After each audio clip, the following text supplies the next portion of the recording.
get kind of attached to these airplanes. I mean, you know, going into it, it's just another airplane. And that particular one didn't have a whole lot of significance.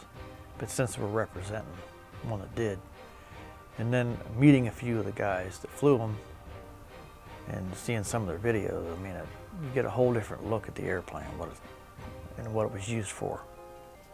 And I mean, it's like the icing on the cake telling it over here yesterday. And now everybody can come see it.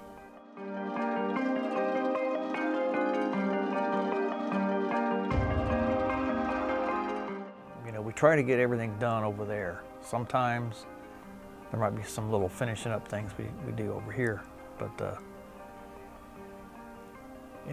we kind of had a mental checklist that we went over and make sure everything was done and it was ready to tow. There's certain things you got to check before you tow an airplane. And you roll it out in the sunlight, man, it was awesome. The new paint job and everything on it. Like I said, it's kind of, I don't know, I'm sensitive to things like that, so I get kind of emotional sometimes.